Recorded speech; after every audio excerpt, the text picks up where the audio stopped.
Hello and a very warm welcome to this edition of Public Forum. Prime Minister Narendra Modi's Russia and Central Asia visit has so far been successful in building bridges with the Central Asian countries and also with our neighbor, Pakistan. While India has signed several energy pacts with the Central Asian countries, in Russia, India emerged as a great power in regional groupings BRICS and SCO. The bilateral talks held on the sidelines of these summits between India-Pakistan and India-China also gathered a lot of attraction. So in today's edition of Public Forum, we discuss the major highlights of the Prime Minister's visit to Central Asia and Russia.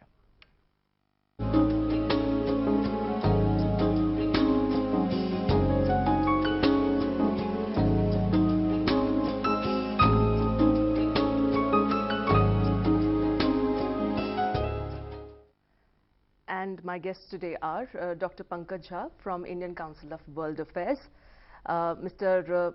Surendra Kumar, former ambassador, Dr. N. Chandra Mohan from Research Information System for Developing Countries, and Mr. Ninad Deshe, journalist. Welcome to the program. I'd like to start with you. Let's just first start with you, Dr. Chandra Mohan. Since there had been a lot of, let's first of all just focus on the Central Asia. We know that the Prime Minister, in fact, even today, there have been a number of pacts which have been signed with the Turkmenistan. What we really want to understand here is that how do you think has India been able to use this opportunity of, exploiting this relationship between India and the Central Asian nations? In fact, there's something new which has, in fact, come up into the talking circles, which is India's Central Asia policy. Do you see the reflections of that here? In fact, it'll be very surprising to believe if it's any radical departure, in a sense that efforts have been made even earlier. Actually, there is continuity amidst change, in a sense that it's not as if we didn't have a thinking on Central Asia before. See, for instance, Turkmenistan, today's the agreements which were signed there, and the statements of the Prime Minister regarding the TAPI, the Turkmenistan, Afghanistan, Pakistan, India pipeline. That action on that began even earlier. We've been engaging with Kazakhstan. We've been, in some way the Central Asian republics have been of interest to India, perhaps slightly myopically, that we only look at it as a natural resource sort of center. We have tried to get concessions to oil fields and things like that. We had a very variable success rate. I don't think we have succeeded in Kazakhstan. But why is it said that we were too focused on TAPI that we really couldn't explore the other areas? But the thing is, TAPI is something which has the same fate as the Iran gas pipeline, in a sense that it passes through, the certain areas which create a certain, the techno-economic feasibility is not the issue anymore. It's something else. So TAPI is, we didn't have much success with Kazakhstan earlier. We had a better bid. We had the participation of Lakshmi Nivas Mittal, and despite that we lost Petrokaz to the Chinese. So as one advisor to Kazakhstan government, Prasad Bamre, advises that, Kazakhstan looks longingly at India but dances with China. So that's been our experience till now, and in fact the advice amongst people is don't get too focused too much on the natural resource part. TAPI is not, it's interesting, it's a good idea, but passing through Afghanistan, passing through Pakistan and coming to this thing, they have to resolve quite a lot of other issues. You have to go beyond these, and if you want a close engagement, consider mining, for instance. Consider engineering or digital, sort of using our expertise to reach out to these countries. But before all, whether in the past or in the current, the main thing is our strategy towards Central Asia is not going to take off unless there's connectivity. Unless we really kickstart the Chabahar connection and bring it. Without connectivity, it's not even the near abroad. It's really. But Mr. Surendra Kumar, are we really carving new policies for different regions, or in other words, are we actually approaching regions in a different manner, or maybe away from our conventional approach towards these nations? There's a lot of focus on East Asia, now a focus on Central Asia. Block by block, we're approaching them. Well, I wrote an article last year saying Modi's mirror touch in foreign policy. Now, I agree with my colleague who just said there's a lot of continuity. At the same time, Mr. Modi has his own style, his own packaging, his own projection, own articulation. He gives that kind of impetus and momentum that it looks much bigger than it's really is. And then also look at here. I mean, he's talking about yoga, he's talking about connection. It's multi-pronged. It's not only connectivity is one, energy security is another one, security is another one, fighting terrorism another one, and then also in its own way sending message to others. That certainly you can't compete with China. China's investment, Central Asian countries, is 33 billion. India is 1.6 billion. Our total trade in 2013 was entire region only 800 million, might have gone to 1 billion. And private investment only 30 million, just peanuts. China is flush with funds. 20 billion here, 50 billion there, 40 billion there. They have no dearth of money. They can really give money, and money matters a lot. You simply say, announce project. If there's no funding, nothing happens. But TAPI we're talking about. TAPI, apart from this logistic problems or the security problem, Pakistan, Afghanistan, also think is a 1700 kilometer thing. Total investments of 23 billion. Which organizers were prepared to fund it? Asian Development came later on. Initially, they were not all prepared. World Bank had reservations. Funding was also a problem. And certainly, Pakistan, Afghanistan situation is such that we couldn't be. But I personally feel that this is very sensible policy. And Mr. Modi has gone very systemic way. Starting with neighbors. Then you go to powers which matter. You have USA, Japan, China. Then you go to East Asia Summit, go to Australia, go to even countries which are small but they are important. Right. Go to Mauritius, go to Seychelles, go to Fiji. Right. And even he always creates a record. Now this time they are saying the first Prime Minister who has visited all the 5 countries in one single trip. So you will always have some records and total number of agreement, always say total number of agreement signed during period, you will say number and will go to about 50. The fact that we were there even at SCO, where also you saw some sort of a breakaway from the conventional view. But Mr. Sheth, how do you look at the approach? Is it a new approach that you see, or you see it's just, you know, there's a lot of continuity in it?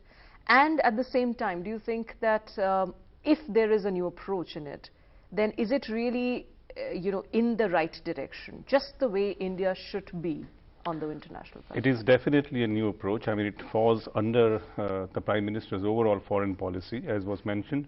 There are 3 things here. I mean, we forget how huge these countries are. Some of these, for example, Kazakhstan is as big as India is in terms of, you know, geographical size. You know, if we have to have a meaningful play in Afghanistan, we need a couple of countries such as Tajikistan on our side, and it also sends a message to other players in Afghanistan that India has leverage not just within Afghanistan but outside with say, for example, Tajikistan. 3 things have happened in my opinion. The first is that there has been an incredible fall in the price of raw materials such as gas, oil. That takes away a little bit of leverage from these countries, you know, because for even them to exploit their own resources is becoming a little uneconomical with oil at, you know, less than $60 a barrel. So that gives us a little bit of leverage should we be able to figure out the logistics to get all that together. Now, logistics, of course, being what they are difficult. But you know, if to me, the real action lies not in Central Asia, but what happens with Iran.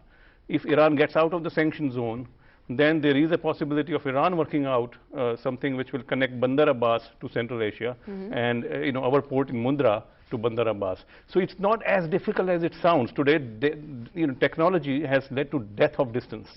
So, you know, there are a lot of variables there. In terms of Central Asia, strategically, we have very close relationship with Tajikistan. In the 90s, we even had some aircraft, fighter aircraft, you know, positioned in Tajikistan. So he's reviving some very important old connections. These connections matter strategically. They matter economically even more with oil at $60 a barrel. These guys need us more than we need them, you know, because at $60 a barrel it becomes very uneconomical for these countries to leverage their own resources. And that's a very important difference which Prime Minister Modi seems to have realized. Also, there is a cultural connect. I mean, the soft power that is on display. You know, yoga, for example. Now, it's very easy to sort of, you know, say, hey, you know, this is rhetoric, but these are not rhetoric. Soft power is as important in today's world as hard power. And unlike, for example, you know, Many other countries, there is no connect. Here there is a connect. I mean, for example, Babar came from Uzbekistan after all. So there is a lot going on here, and geopolitically, I would say it's a very significant visit. Okay. Yes, Ambassador. See, soft power and hard power, we always talk about this. We have been practicing it.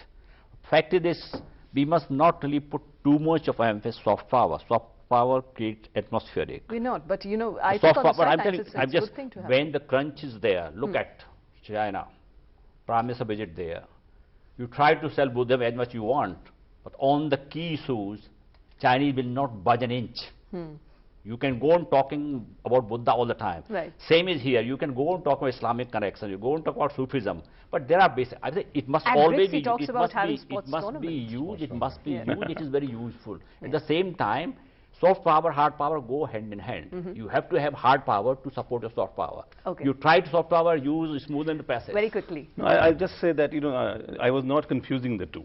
I was saying that for the first time India is articulating its soft power, which it used to ignore earlier. Okay. And that I think is important. I think one of the major concerns, Dr. Jha, has been how is India going to approach the security issue here and the security challenge with these neighbors, because remember that is one of the pressing issues, and Prime Minister in fact has used the opportunity to talk to the leaders of these nations about the security aspect. How crucial has been the developments on that front? If you see, let's get back to the crucial point, and then I will Yes. say what exactly is it. There are three basic changes. I won't call it tectonic shift, but there are shifts which are happening. In now the discourse with regard to Indian foreign policy, the word benign is lost. Now everybody says it's a global player, or can you say global power. The second issue is regionness is getting dissolved. When you expand SCO, you automatically are really, putting your stakes in South Asia also, because you are involving India, Pakistan into the larger SCO. Absolutely. The third issue is, in terms of extended neighborhood also, the approach and the zeal to really reach out to the Central Asia is there. That even though people will say that the number of MOUs or the agreements that have been signed are not up to that mark, but the approach to really reach out to the Connect Central Asia policy is just there. Maybe the nomenclature of the Connect Central Asia policy will need a little bit reformulation. Now coming to the question of security, given the fact that the Islamic State is really expanding its tentacles, and you can see a number of organizations which are either saying that they are affiliated to it, right from Southeast Asia to select in Afghanistan or even all these regions. That branding of the Islamic State is a threat for all the countries in the region, because the more countries and the terror groups working in these things show their affiliation, then we have a problem at hand. Meanwhile, you will also address this basic issue that barring China and India, which are seen as the biggest civilization in this whole zone, they will have the bigger responsibility along with Russia to really counter this menace. Given the fact that we also have that institution like RIC, which also addresses the security issues, and we do have Central Asia now also coming on board because of the SCO forum, we have a larger regional structure which is just really taking shape. Mind it, there are also organizations like EUPOL and ASEAN-POL which discuss these security issues at the level of police and other security agencies. Maybe on the Central Asia front, as well as involving this Russia, China together, we might also formulate something like a Central Asia Pole or something like that, which can share intelligence on a real platform, on a real basis, which can be helpful for all the agencies which are involved with regard to security and maintaining the political stability in most of these countries. Mind it, most of the political leadership in these Central Asian countries are aging. There will be a need for a second tier of leadership which can sustain the countries as well as give the political stability which is really required, because these Central Asian countries, when the Afghanistan whole cauldron really starts boiling once again, then it will be a problem for most of the Central Asian countries. And this issue needs to be really discussed on a 5-year basis and 10-year basis. What exactly are our timelines for the long term as well as for the short term?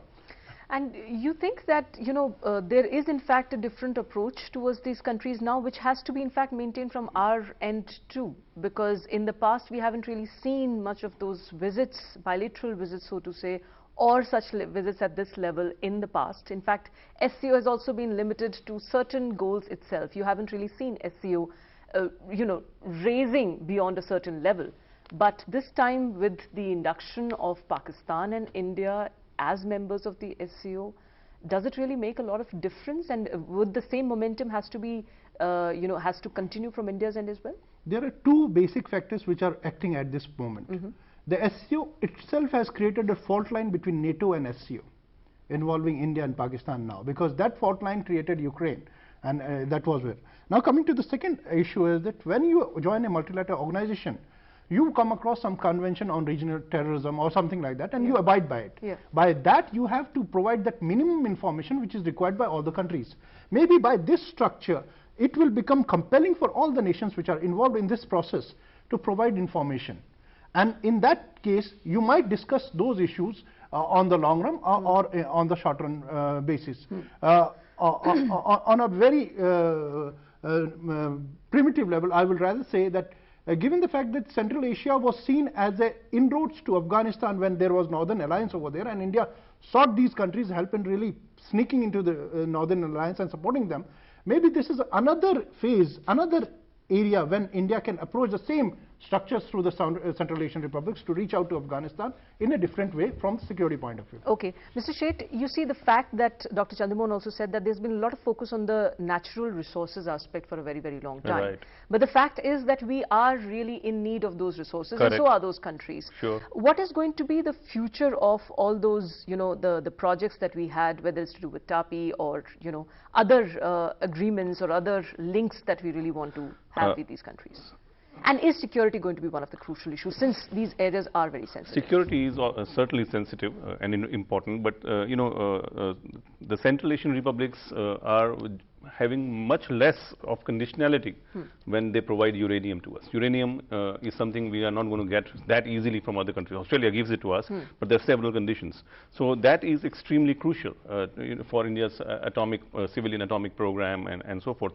And the fact that in this visit 5,000 tons of uranium was signed, I think is an extremely tangible takeaway from the visit, because you need that uranium very, very desperately actually. I would also say, venture to say that the fact is that these countries are very, very rich in natural resources, not just in oil, not just in uranium, but in several other things that we need. Bauxite, for example. Potash, which underlines our agriculture,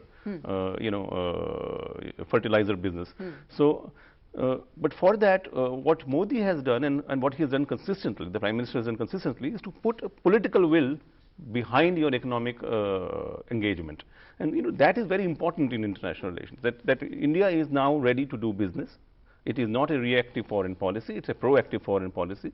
The Prime Minister has made it a point to visit these 5 countries, and that's a hectic tour. I mean, it's not easy. Which shows that you can do business with India, that we are here for the long term. And we appreciate, he's been very fine in his appreciation of his hosts, which gives a very good impression, that India is not this big daddy which has come into the room, but it's a more humble, more cordial approach. As for security, Afghanistan is the central thing. We have bet and lost on the wrong horse before through the Northern Alliance. But it's the only really viable horse that we have, and we will need that as a fallback if should Taliban come back. So that's Tajikistan is extremely important. The Afghans did not throw away or overcome the Russians, the Americans to listen to Pashtuns and Pakistanis. There are other things. There are 5 or 6 ethnicities in Afghanistan, and India is once again probably backing a little bit as an insurance on the Tajiks. So it's going to be a very interesting play going forward. So this is a very important visit, as I said. I think that's one of the very, very crucial aspects. But Dr. Chandramohan, are our ties with these nations going to be about ensuring energy security? And that's something which India also needs on all these fronts, since you said something about the that seems to be the only play right now. Right. And looking also at the pacts that we have signed with pacts these countries. also are all this. So it's also very crucial that we build that Chabahar, develop the Chabahar, this thing. So you already have the Zaranj-Delaram highway. So in some way, we have access to Afghanistan. Now is to, from use the Iranian connection to see if we can get access to their markets.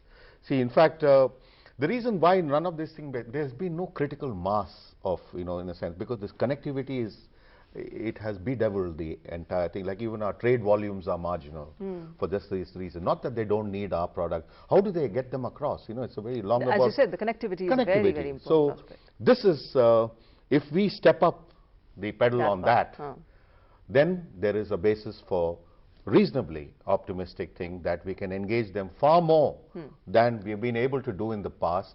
But I still feel, see, for instance, whatever be, Iran was ready to guarantee the delivery of gas up to the Indian border.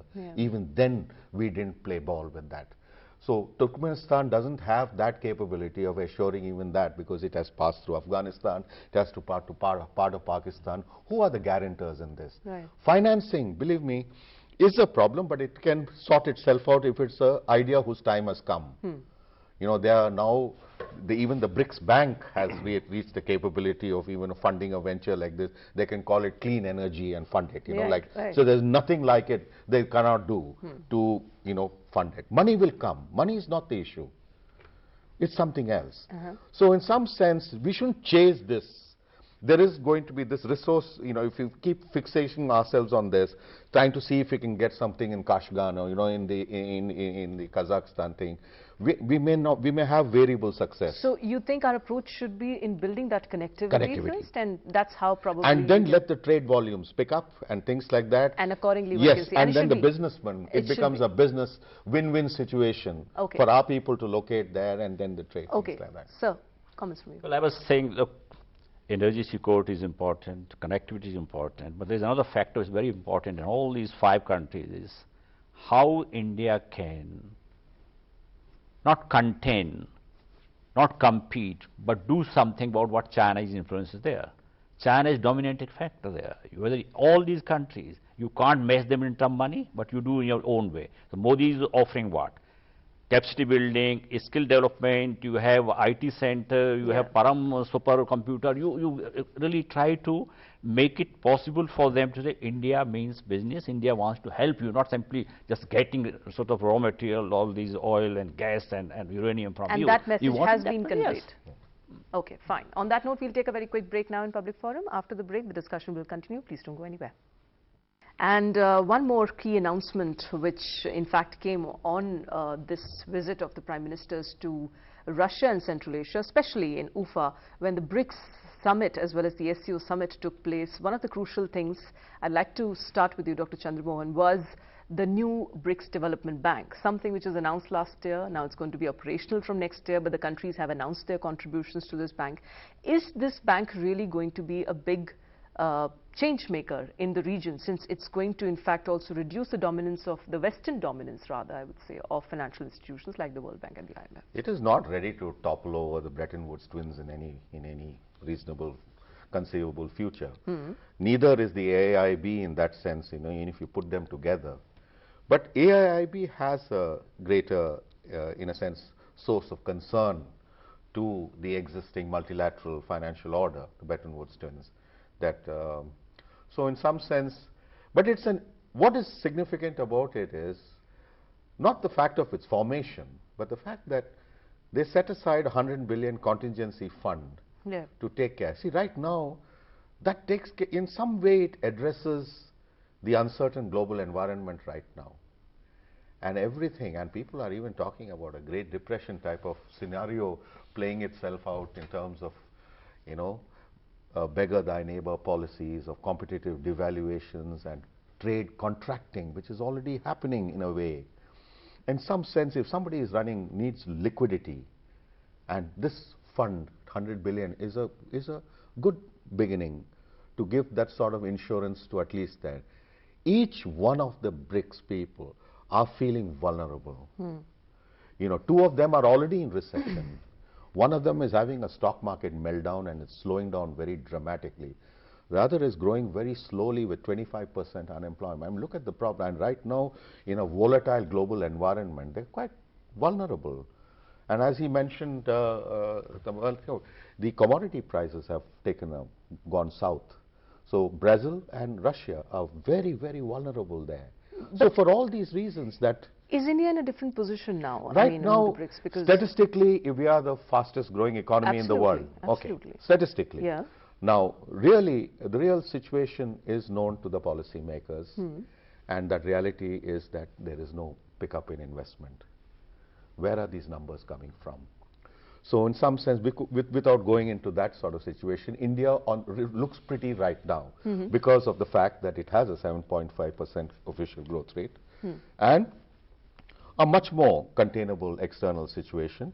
But the feeling of vulnerability is there. Even the Reserve Bank governor, when he went outside, he expressed certain concerns about the global environment. But is the BRICS Bank and its announcements and whatever happened on the sidelines of the BRICS and during the BRICS summit, Mr. Kumar, sending a very strong message to the world at large? Look, BRICS growth, 44% population, 40% GDP, 18% trade. It's not a small amount. Absolutely. Just 5 countries. And also, as our colleague just said, India 7.5% projected next year, China 6.3%, others are. But these are the only countries which are growing. Entire Europe is not growing at all. The US might go up to 3%. So you know, some people, in fact, there have been many, researchers where there's a comparison between how the BRICS as a whole, their GDP has increased or has grown as compared to that of the US. But the fact is that all these economies face the challenge today, something that Dr. Chandra Mohan also talked about. And that is going to be one of the key challenges, you think, for the BRICS banks Certainly, all countries will face challenges, but BRICS, at least some members of BRICS, may fare better than others. Now, there is this bank importance. One is massive symbolism, other is practical thing. Now we are talking about, I think newly appointed president just said we will start giving loans in local currencies. Yep. It's a new thing. Yep. You will have some insurance, export credit insurance. Now these are practical things which can be small in the beginning, but it can really make a lot of difference. Right. Now this can grow in stature, but as competing with IMF, for example, or World Bank, or the Chinese Asian Investment and Infrastructure, there's no way, because that kind of fund is not available. But I think it's very huge step. In symbolic term, much more important. Practically, it depends how it really formulates its policies, how it really execute, implement them in coming 5-10 years. Okay, Mr. Sheth, what is your view on the BRICS Bank and the things that the Prime Minister said while he was addressing the plenary at the BRICS?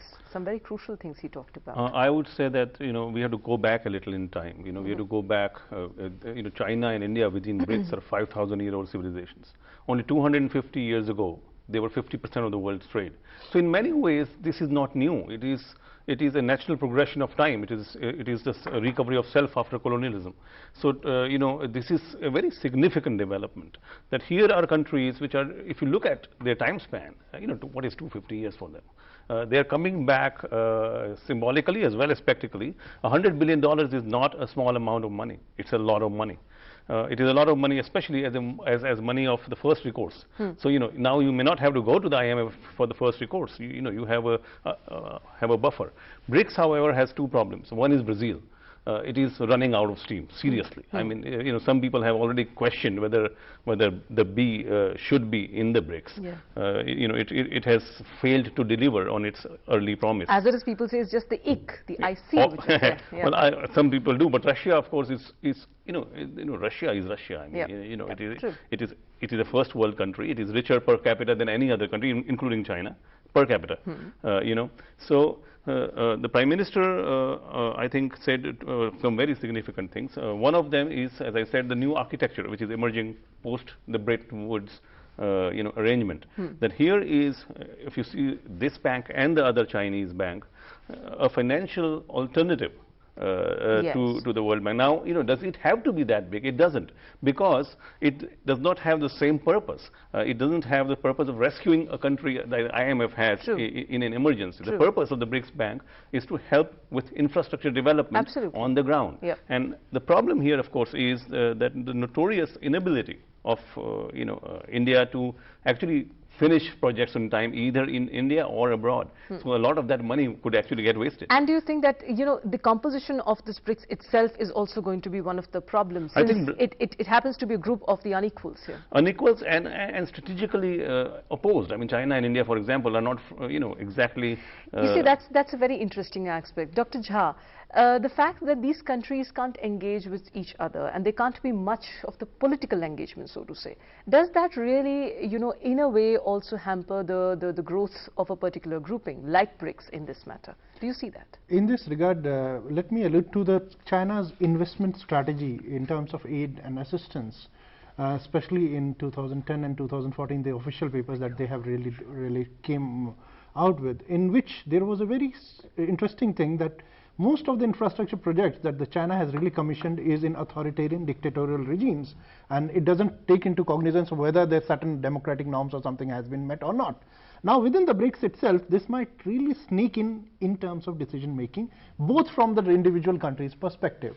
Now, it needs to be seen whether the chairperson of the BRICS Bank, how he really takes into account all these vested national interests to address the requirements of any particular nation within the BRICS itself.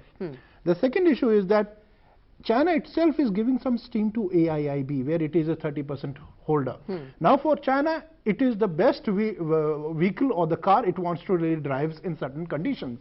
If BRICS gains steam, China will be on board, but if AIIB really gains the much support from the international community, we already have more than 60 members who are really acceding to whatever China is really driving them through, and then it means that AIIB will be the priority, not the BRICS. So it's a time which will tell whether BRICS will really gain steam or the AIIB will gain steam, because China again is creating subsets of within, like Silk Road Fund or whatever funds are there. Right, yeah. So it will need to be seen how China plays the game and which vehicle will be the best suited for the national as well as international interest. Okay, Mr. Sheth, there's something very interesting, which is the one more thing which actually keeps these countries together and binds them together is the commitment to fight the issue of global warming, climate change.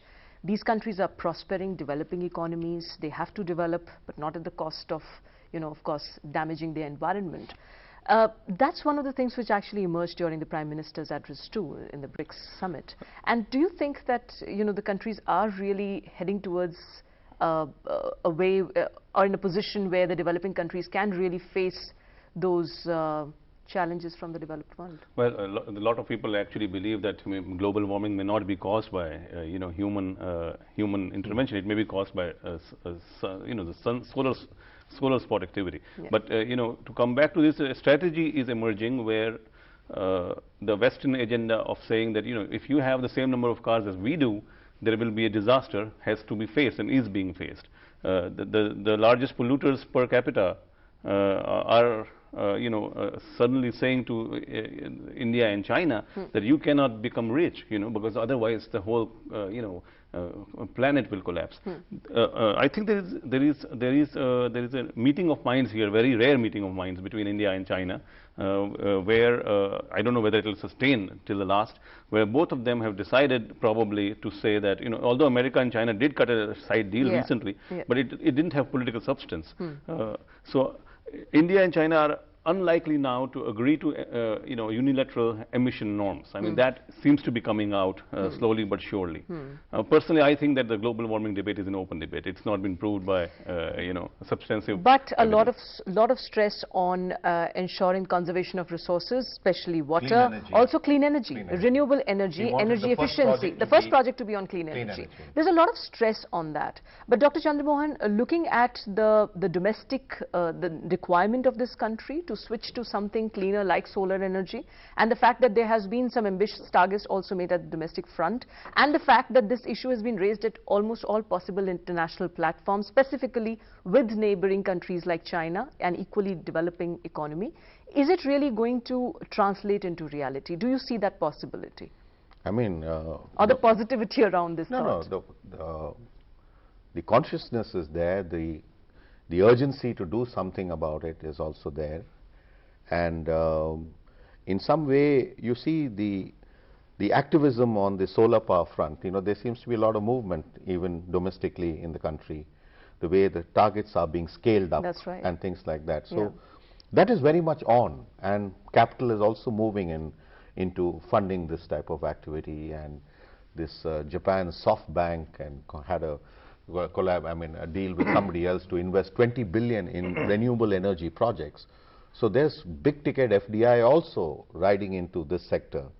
So in some sense that is a sort of thing which is on. So you're asking a different question about in terms of BRICS, Right. and whether the BRICS as a region, as a grouping, can be a sort of a moving force in this regard. Yeah. Individually they have been, like China and things have been.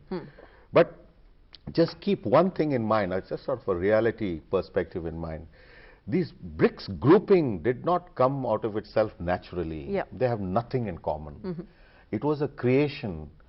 There was a buzz around a sort of Goldman Sachs report which visualized that these 4 countries in a reasonable 25-50 year time frame will be the global economic powers. So that fueled this thing, and this got together. It's sort of an opportunistic alliance which they have nothing in common actually. But today that flavor is over. That's why today BRICS doesn't rock and roll exactly on the international stage or in the investment portfolios of hedge fund managers and things like that, as it used to earlier. It's no more the flavor of the season. So they have to discover some way of becoming relevant and sort of creating. But does the summit really help in bringing these countries together, or internationally in putting forth the stand of the developing nations? See, in some sense, every regional grouping, every grouping has some rationale, and it shouldn't be passed up, like even IBSA, for example. Right. We have a greater attraction with IBSA. BRICS, as I told you, in a sense that they're all the one aspect of the declaration at UFA was sustainable industrialization, that we must focus on that. And more cooperation and conversation between cities. Precisely. That's So something I guess it just in catches some the sense, attention. they're talking about exactly the sort of vision the Prime Minister has for the country himself. Right. He wants export-oriented industrialization, Yeah. things like that. The UNIDO type of mandated form of sustainable industrialization. They're talking serious at that level, that this is one way we can strengthen our economies. Right now they are in a very, very weak situation. Mr. Kumar. Beyond the economies, look, each country wants to use the summit in its own way. Yeah. For BRICS summit, for Russia, it's a big gain. When Prime Minister said unilateral sanctions don't work, they harm economy. At time when European and American-led sanctions against them, India comes out openly, indirectly saying, look, this is not something we should do. Russia will be very happy that, and that is why one of the reasons which people are saying Russia may not be very happy, inclusion of India, then Pakistan also comes, China wants it, the SCO, but fact is right now, they will like to keep India on the right side, because India has been openly saying something which is very necessary for them. In terms of this clean energy, Prime Minister has been saying, even here he said, we have been protecting nature forever, all we cannot have any kind of sort of cap like China. But fact remains, I read an article from Swaminathan Iyer in Times of 3-4 days back. He says solar energy, he says, unless it becomes affordable. According to him, solar energy production of energy per unit is 12 rupees, some 90, which is much higher than others. It's unless we bring it down to the level of general kind of conventional energy, it will not be very sort of widely used in India. And one school of thought is that if we just start expanding it the way we are trying to at different forums, maybe it will certainly help bringing down the price of the solar energy in the domestic market. We'll take a very quick break now in public forum. After the break, we'll look at some other developments around the Prime Minister's visit to Central Asia and Russia. Okay, and also something that really gained a lot of attraction in all these days had been the meetings of the leaders of different countries, especially India and China, India and Pakistan, on the sidelines of these summits, on the sidelines of the Prime Minister's visit. Dr. Pankaj Jha, something which actually kept everybody hooked on to the TV screens was India-Pakistan talk on a lot of things. You know, newspapers call it a talk on both peace and terror. Do you see a movement there on both the fronts, and do you see it's going to be a very concrete one, since every time when India and Pakistan and their leaders meet, there always has to be this concrete element which everybody would like to analyze and, you know, hope for.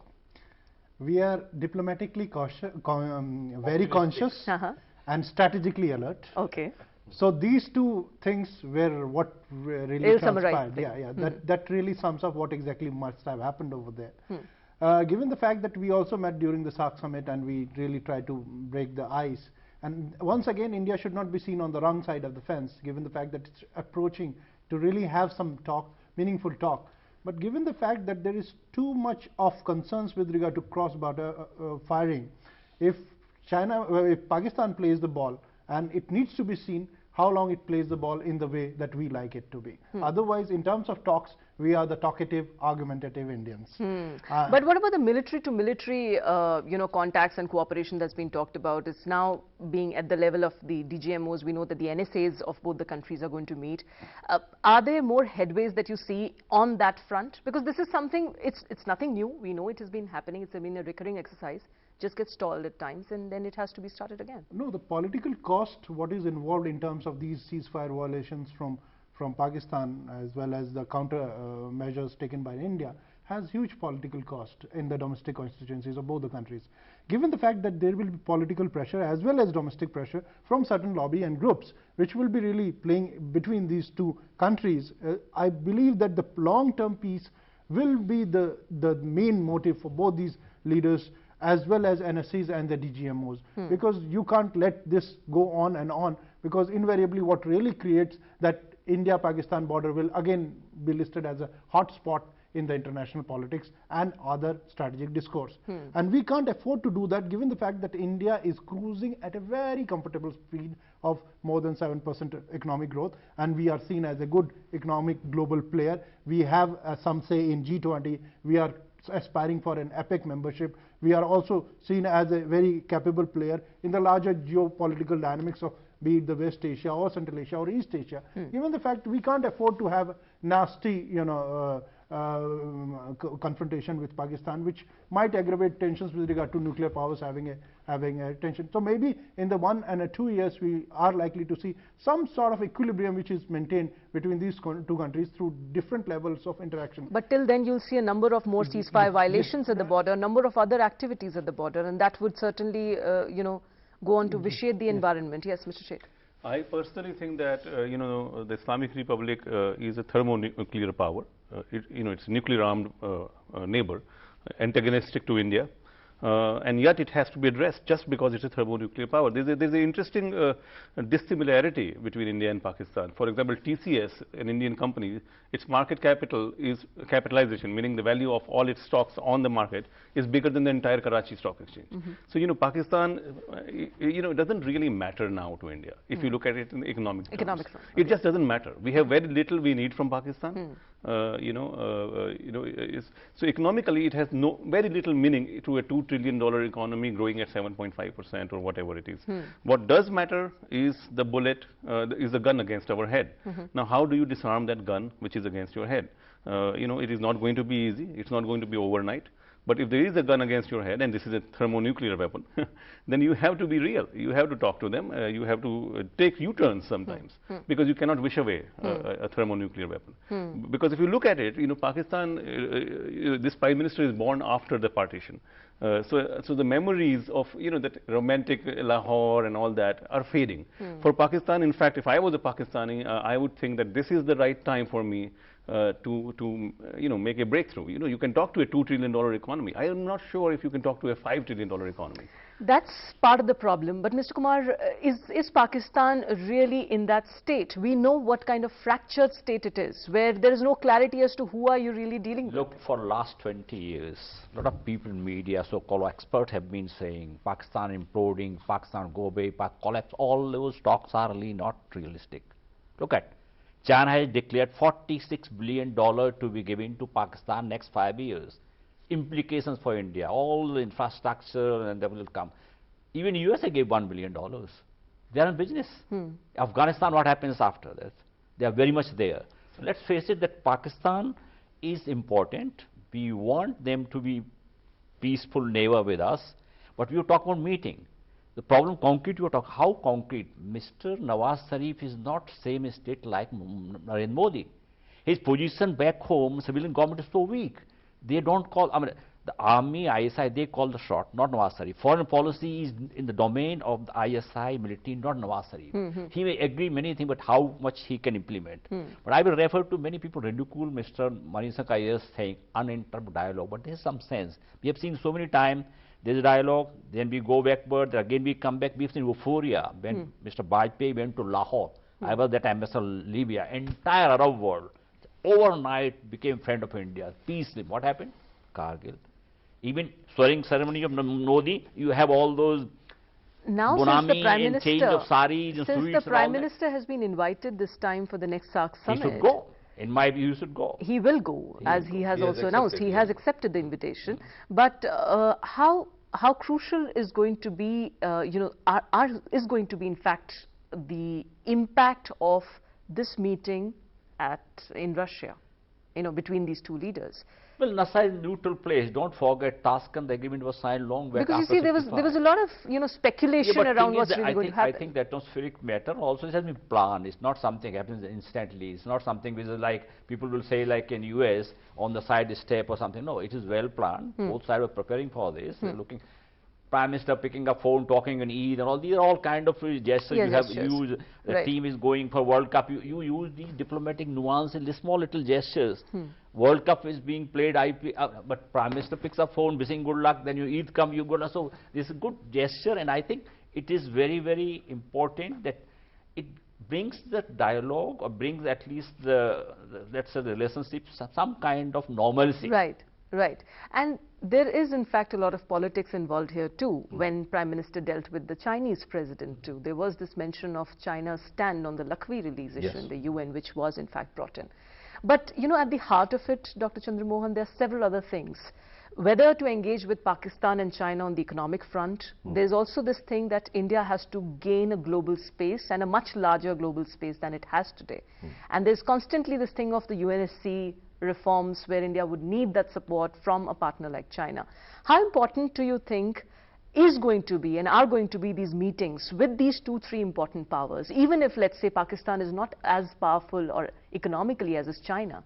How important is going to be the engagement with Pakistan and China both for that of India? I'll just start with the Pakistan thing. That you'll recollect they also met in Kathmandu at the retreat.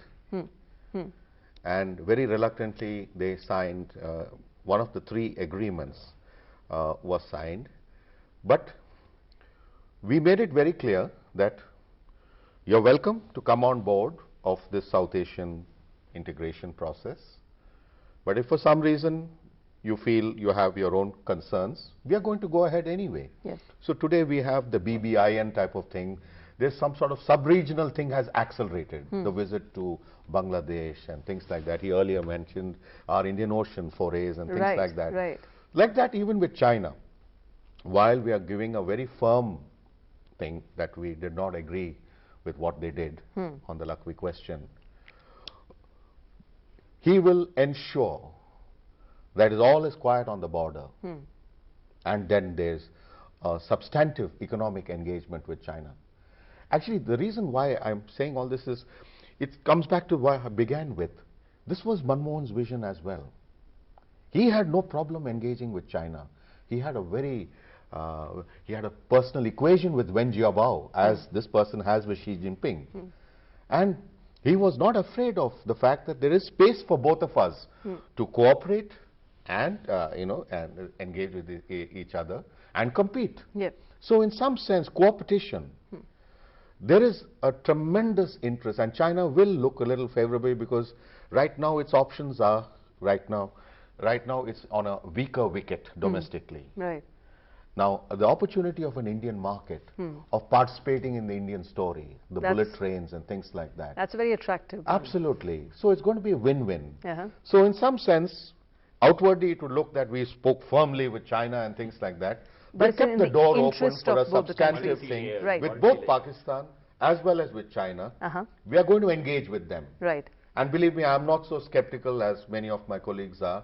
I think the first time Pakistan has accepted the voice samples Or the Congress will say we have submitted them earlier. And Right, right. But the point is, The speeding of the 2611 yes, trials. that is, terrorism is a collective responsibility. I think and it's a good thing. what's really keeping these countries together and will in fact keep them engaged is the economy and the energy aspect, but at the same time all these countries will have to fight this terrorism issue. Security is one of the key challenges these countries faces along with climate change.